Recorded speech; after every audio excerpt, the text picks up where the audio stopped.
ده چې روغ جوړ به اوسئ. نن د جمعې ورځ ده نو موږ او ډاکټر صاحب نو غواړو چې داسې یو تفریح وکړو، یو چکر ته لاړ شو چېرته. نو له ډېره وخت وروسته سره مخ شو. نو مصروفیتونه دي او کارونه هم زیات دي، خو ځینو دغه ویډیو هم تاسو ته ښایو بېلابېلو ځایونو د کابل اړوند چې کومې ساحې دي.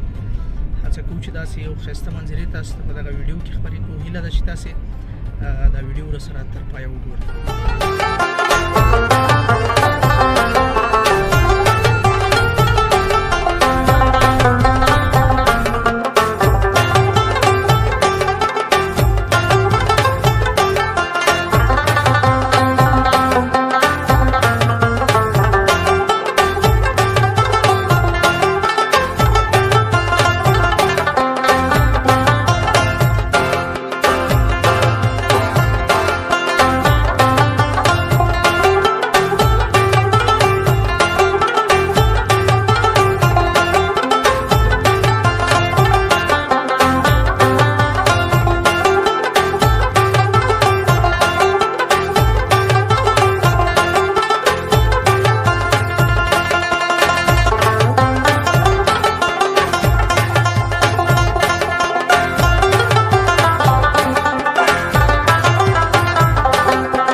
جوړې ساتي ښه دی. چېرته راغلی په خیر؟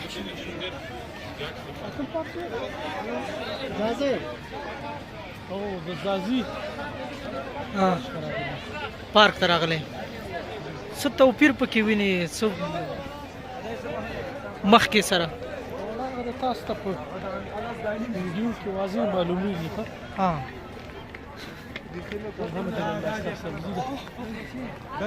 لارې پاکې او صفا جوړ دي، خلک هم راځي.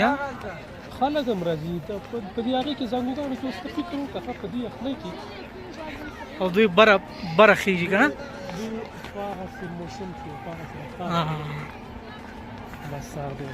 تم ډېر خطرناک موسم کې ډاکټر صاحب ورسره روانې دي.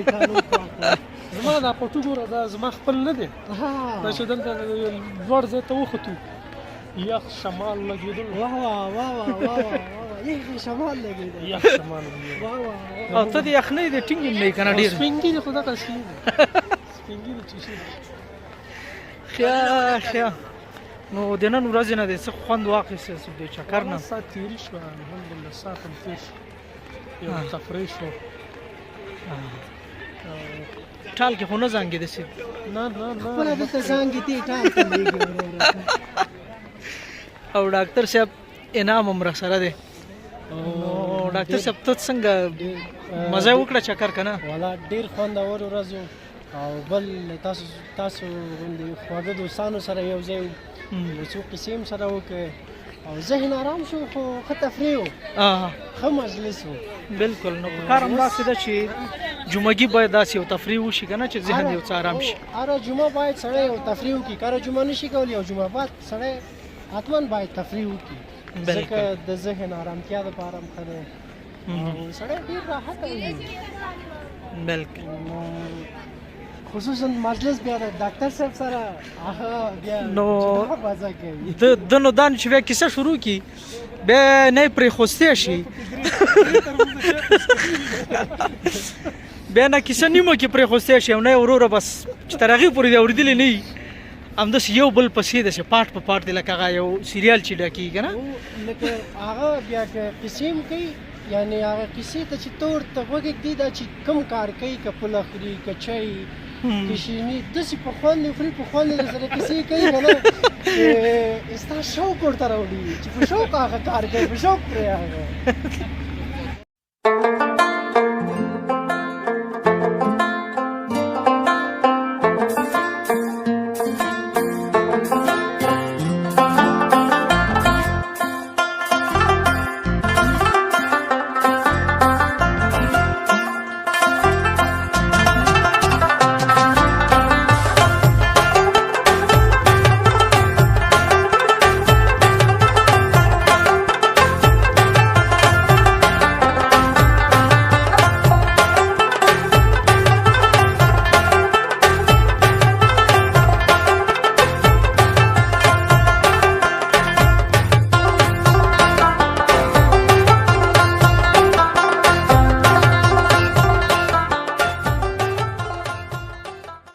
لیدونکو نو تاسې نن د تفریح یو ویډیو وکتل لنډه ویډیو وه او تمه ده چې راسره لیدلې مو اوسي نو دا و د زازي اریوب مسویلم د زازي پارک دننه داخل کې چې اوس مهال ګڼ خلک راځي او د سیر لپاره تاسو هم دغه لنډه ویډیو کې وړاندې کړه تمه ده چې راسره لیدلې مو اوسي تر بلې